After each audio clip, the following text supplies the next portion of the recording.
आन्तरिक वायुसेवा कम्पनीले थाले टिकट बुकिङ। पुनर्निर्माण प्राधिकरणका इन्जिनियर र सब इन्जिनियरहरू पक्राउ परे। स्वास्थ्य मन्त्रालयको जिम्मेवारी सम्हाल्दै मन्त्री श्रेष्ठले भने जनताले चुनाव अघि खोप लगाउन पाउनेछन्। स्नातक तहको प्रथम परीक्षा साउन 11 गतेदेखि हुने। इटालीद्वारा नेपाललाई स्वास्थ्य सामग्री हस्तान्तरण, शहरी लाइसेन्स, लिखित परीक्षाको संग्रह, 500 मध्ये 20 वटा प्रश्न सोधिने। 3 दिनको मौसम कहाँ धेरै पानी पर्दैछ यसबारे सम्पूर्ण जानकारी। प्रधानमन्त्री भन्छन् नेपाललाई अस्थिरतामा राख्ने प्रबन्ध संविधानमा पहिले घुसाइसक्यो। माओवादीबाट चुनाव जितेर एमाले प्रवेश गरेका 14 जनप्रतिनिधिको पद रिक्त भयो। छलफलमा जुटे विमलेन्द्र, शशाङ्क र प्रकाशमान। चीनले अगाडि सार्यो बेल्ट एन्ड रोड भ्याक्सिन साझेदारी। प्रधान न्यायाधीशको प्रश्न, प्रधानमन्त्रीले विश्वासको मत लिन्न भन्ने ठाउँ संसदीय राष्ट्रपति कार्यालय। निजी अस्पतालको शुल्क 5,000 देखि 50 लाखसम्म। कोही बन्धक, कसैको आत्महत्या। साउनदेखि नयाँ दर्ता र नवीकरण हुने सवारीमा इम्बोस्ड प्लेट अनिवार्य। भेरोसेल खोपको दोस्रो डोज असार 22 गतेदेखि लगाइने। प्रचण्डको पूर्व राजा गुहार्ने काम पनि पूरा भयो भन्दै शङ्कर पोखरेलको भनाई। जीवन विकास लघुवित्तको आइपिओ खुला।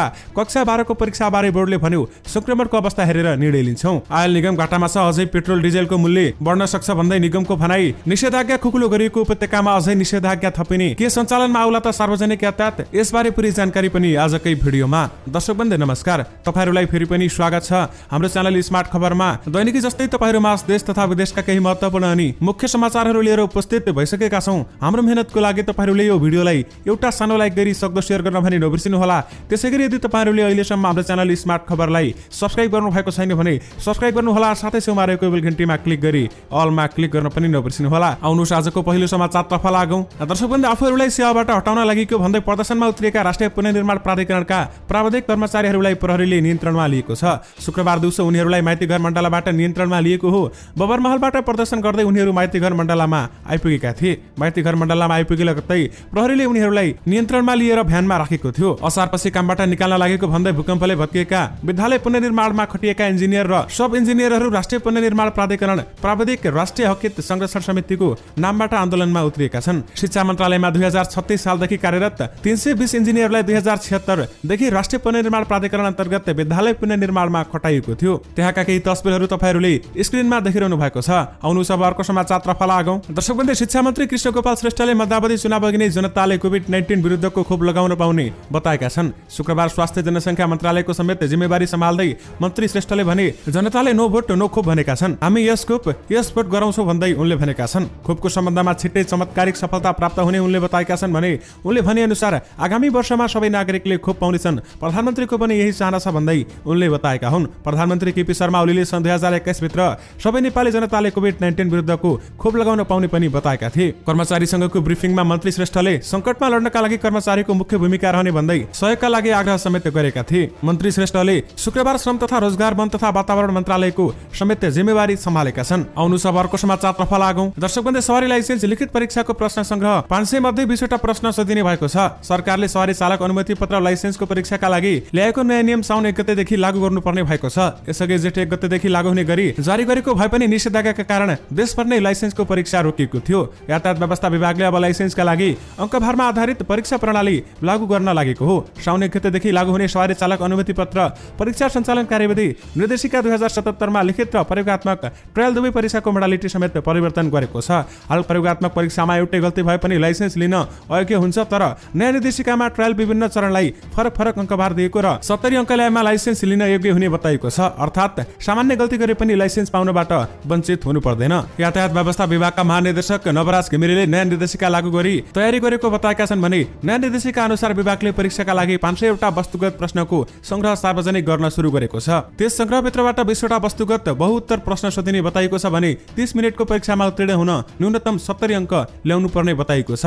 आउनु अब अर्को समाचारतर्फ लागौं। दर्शकवृन्द, प्रधानमन्त्री केपी शर्मा ओलीले नेपाललाई अस्थिरतामा राख्ने प्रबन्ध पहिले नै संविधानमा घुसाइएको बताएका छन्। उनले संसदबाट प्रधानमन्त्री छानिने अहिलेको प्रणाली रहुन्जेल बहुमतको सरकार नबन्ने पनि बताएका छन्। नेपाल टेलिभिजनको अन्तर्वार्तामा प्रधानमन्त्रीले ओलीले 5 वर्ष स्थिर सरकारको कुरा जनतामा अल्मल्याउनका लागि मात्र भएको बताएका छन्। प्रधानमन्त्रीले भनेका छन् संसदबाट प्रधानमन्त्री छानिने प्रणाली रहुन्जेल 2 या 2 भन्दा बढी दल मिलेर सरकार बनाउनु पर्ने हुन्छ। यो संवैधानिक व्यवस्थामा भरसक बहुमत आउन सम्भव छैन। नेपाललाई अस्थिरतामा राख्ने प्रबन्ध पहिले नै घुसाइएको छ। उनी भन्छन् संविधानले भन्छ 2 या 2 भन्दा बढी दल मिलेर बनेको सरकारमा सहभागी दल अलग हुने बित्तिकै वा समर्थन गरेको दलले समर्थन फिर्ता लिने बित्तिकै वा दल विभाजित भएमा 5 वर्ष चल्दैन, त्यहाँ बहुमत सिद्ध हुने कुरै आउँदैन। कि त वैकल्पिक सरकार बन्नु पर्यो? 5 वर्षको परिकल्पना कहाँ भयो भन्दै उनले प्रश्न समेत गरेका छन्। विशेष गरी नेपाललाई अस्थिरतामा राख्ने प्रबन्ध संविधानमा पहिले अहिले नै घुसाइएको छ भन्दै प्रधानमन्त्री केपी ओलीले भनेका छन्। आउनु सब अर्को समाचारतर्फ लागौं। दर्शकवृन्द, निजी अस्पतालको शुल्क अचाकले बढेको छ। कोही बन्धक भने कसैले आत्महत्या गर्न पनि बाध्य भएका छन्। उपचार नपाएर भन्दा पनि खर्च धान्न नसकेर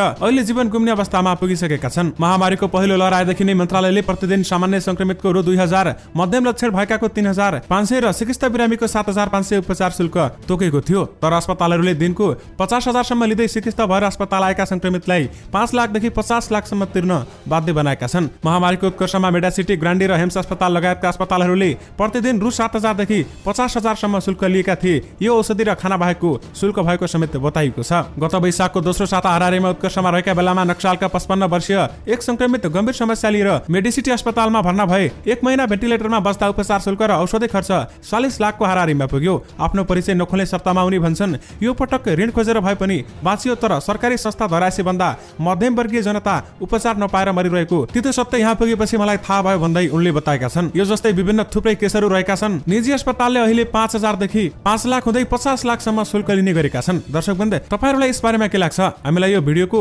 कमेन्ट बक्स मार्फत बताउन भने नबिर्सिनु होला। आउनु सबरको समाचारतर्फ लागौं। दर्शकवृन्द, राष्ट्रिय परीक्षा बोर्डले कोरोना संक्रमणको अवस्था हेरेर मात्रै कक्षा 12 को परीक्षाबारे निर्णय लिने भएको छ।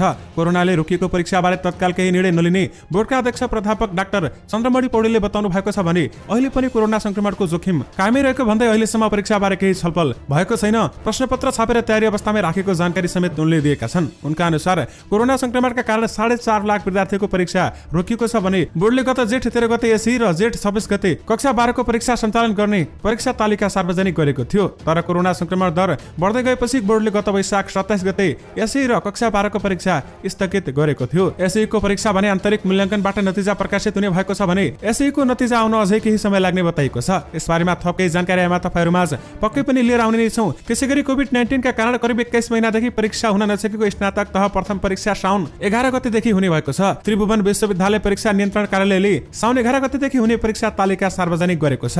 परीक्षार्थीले आफूले छनौट गरेको परीक्षा केन्द्रमा परीक्षा दिन पाउने भएका छन् भने वार्षिक परीक्षा प्रणाली अन्तर्गत 4-3 वर्ष स्नातक प्रथम वर्ष मानविकी शिक्षाशास्त्र र व्यवस्थापन संकाय एवं विज्ञान तथा प्रविधि अध्ययन संस्थानका नियमित आंशिक मौका एवं प्राइभेट आंशिक परीक्षा दिने परीक्षार्थीहरूको परीक्षा कोभिड-19 का कारण वैशाख 13 गते पछिका परीक्षाहरू स्थगित भएका थिए। विशेष गरी स्नातक तहको प्रथम वर्षको परीक्षा साउन 11 गतेदेखि हुने बताइएको छ।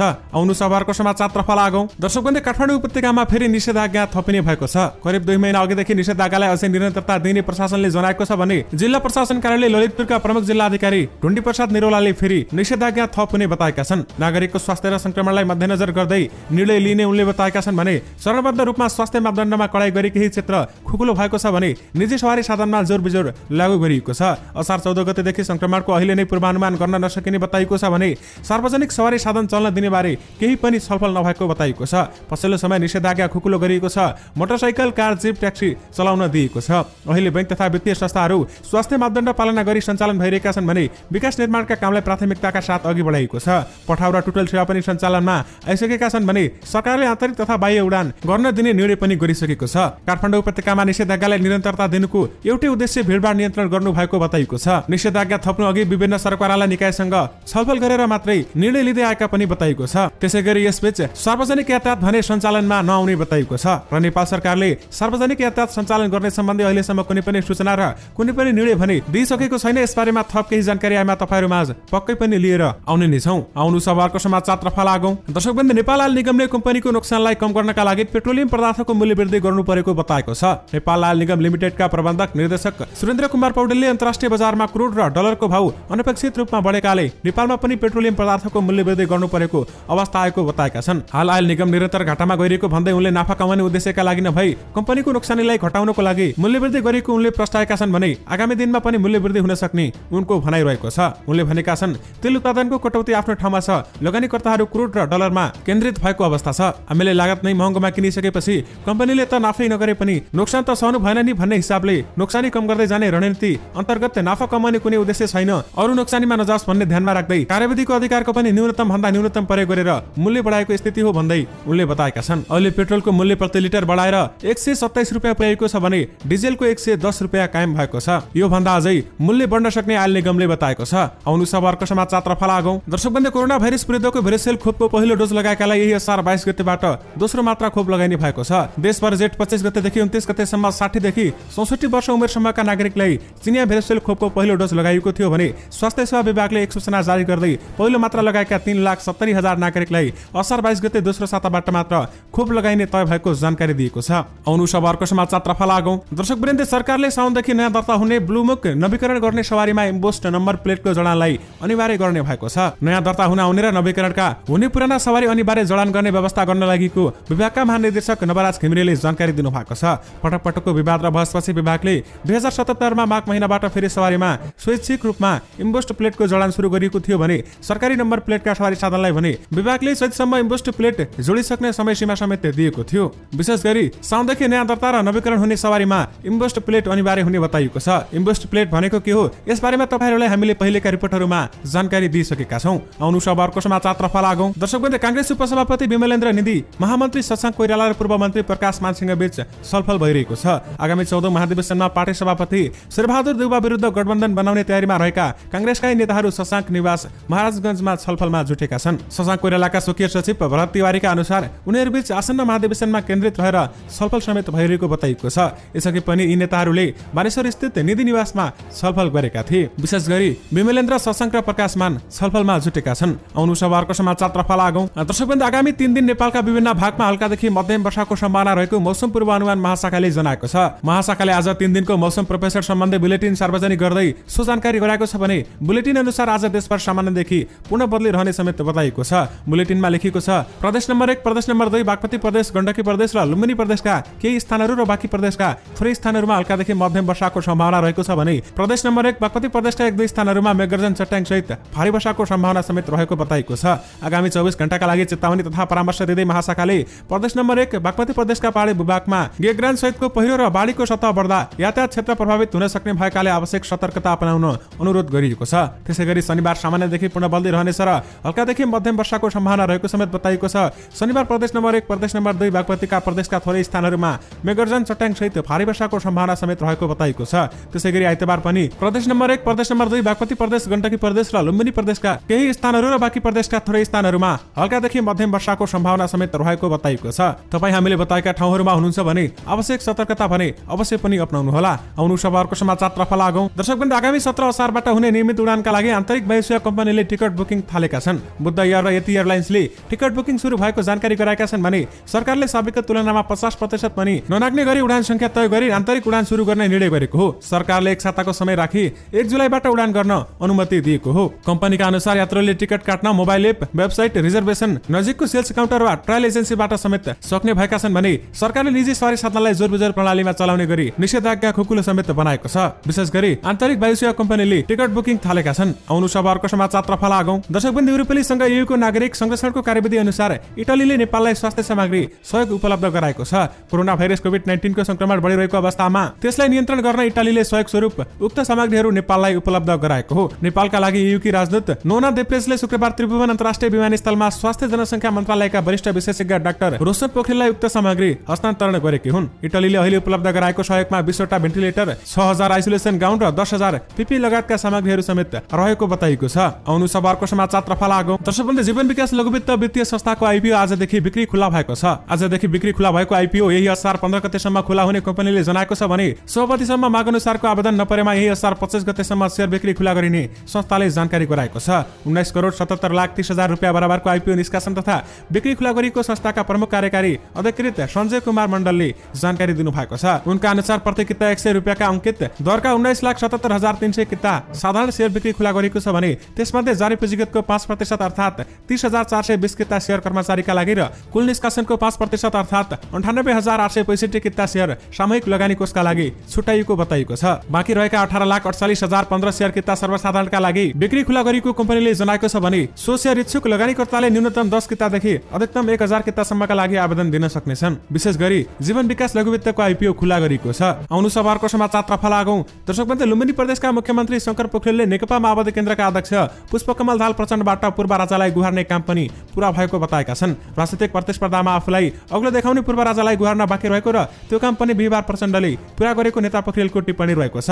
बिहीबार सम्पादकहरूसँगको अन्तर्क्रियामा अध्यक्ष प्रचण्डले अहिलेको राष्ट्रपति संस्था भन्दा त उति बेलाका राजा नै ठिक भनेका थिए। राष्ट्रपति विद्यादेवी भण्डारीले इज्जत, मान र प्रतिष्ठा गुमाएको उल्लेख गर्दै उनले अहिलेको राष्ट्रपति संस्था भन्दा राजा नै ठिक रहेको बताउँदै भनेका थिए। कमसेकम एकदम राजाको त शान थियो। प्रचण्डकै अभिव्यक्तिप्रति लक्षित हुँदै पोखरेलले सामाजिक सञ्जालमा लेखेका छन्, राजनीतिक प्रतिस्पर्धामा आफूलाई अग्लो देखाउने पूर्व राजालाई गुहार्न बाँकी थियो, हिजोबाट त्यो पनि पूरा भएछ। राजनीतिलाई अराजनीतिक बनाउने खेल अब के बाँकी रहेर भन्दै उनले प्रश्न समेत गरेका छन्। आउनु सबरको समाचारतर्फ लागौं। दर्शकवृन्द, प्रतिनिधि सभा विघटन विरुद्ध परेको रिटमा सुनवाई भइरहेको संवैधानिक इजलासमा प्रधान न्यायाधीश सुलेन्द्र शमशेर जबराले प्रधानमन्त्रीले म विश्वासको मत लिँदिन भन्ने ठाउँ संसदकी राष्ट्रपति कार्यालय भनेर प्रश्न गरेका छन्। शुक्रबार बहस गरेपछि अधिवक्ता दिनमणि पोखरेलले 76 को 5 मा प्रधानमन्त्री केपी शर्मा ओलीको दाबी नपुग्ने बताएका छन्। अल्पमतको सरकार शपथ खाँदा 30 दिनभित्र विश्वासको मत लिन्छु भनेका प्रधानमन्त्री केपी ओलीले अब म सक्दिन भनेको भन्दै उनले भनेका छन् 76 को 5 फेरि दाबी गर्नुभयो भने पनि दलीय समर्थन छ भनेर यो त सिधै बदरभागी छ भन्दै उनले बताएका छन्। विशेष गरी प्रधानमन्त्रीले विश्वासको मत लिन्न भन्ने ठाउँ संसदकी